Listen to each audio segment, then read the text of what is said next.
Well, it's actually been three things, because last night I hosted the Sons of Italy convention, which I do every year for the last 13 years. Tonight, the Padre Pio Foundation, and tomorrow, well, actually Sunday night will be the National Memorial Day concert, which I've also been doing for 13 years as well. We co-host the show. For the last 10 years, we've co-hosted the National Memorial Day concert together. So I was just with them half an hour ago, and I'll be working with them all day tomorrow and Sunday. I had a lot of veterans in my family, first of all, and they were very influential in my life. My father was in ill health all of his life and was hospitalized during the entire World War II with tuberculosis. So even when he was released shortly before I was born, in the 40s, late 40s, my 5 uncles, who were all World War II veterans, were very influential in my life.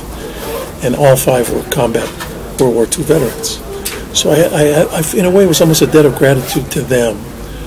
And once I got exposed to, again, 13 years ago, when Charles Durning, the great actor, brought me to my first concert here as a friend. He asked if I would come and perform. I did it as a favor, but when I left, I was so moved by the whole experience and my whole, in a way, education of what Memorial Day is really about and how important it is, that I kind of dedicated a big portion of my attention, outside attention of whatever else I do in my life, to supporting veterans' causes and military causes. I just have a strong belief that this is what keeps our country the country that we are. First of all, well, the Vietnam War was obviously a very unpopular war. We had the draft. Besides having, today we have an enlisted military. These people have volunteered to go. It's a whole different mindset against people who are drafted, and perhaps a good percentage of them, the last thing I want to do is put on a uniform and perhaps go over to a foreign country that they're not even sure why they're there. It's a different set of circumstances. And I think the fact that we have a volunteer army now, volunteer military now, first of all, makes it a little different. And then when you face crisis, as we did with 9/11, I think 9/11 woke up a whole lot of people. I think there still might have been a lot of, if not opposition, a lot of indifference to our military prior to that. It was almost like, oh, well, the military, who goes into the military? Guys that don't have anything else to do.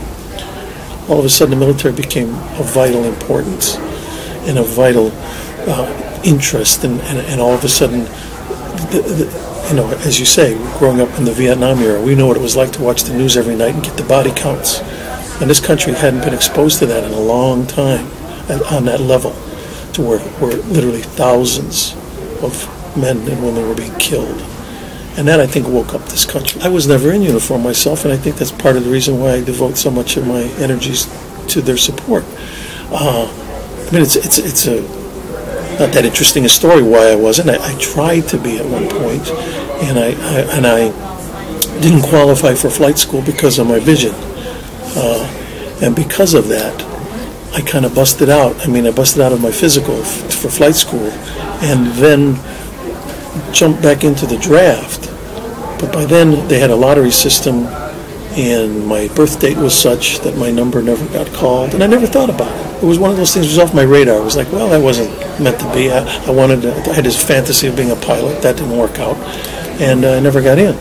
But it was only in later years that I started to think, I wonder who took my slot. I wonder what guy passed the vision physical. I'll tell you exactly what the name of the award is. It doesn't even matter to me. The bottom line is, it was very gracious of them to offer this thing, and the main reason I'm here is because it does have that military connection. It's because of, they say the work that I do supporting our military and the other people involved is for the same reason and the same way. And so for me, if it draws attention to them and brings some focus to organizations that support our military, then I'm all for it. You know what I mean? Parade me out front of anybody you need to, if someone is going to benefit from it. I don't need anything else to put on my mantle. But like I say, if it causes some positive attention, then it's a good thing. I like everything about being Italian. That's all I know.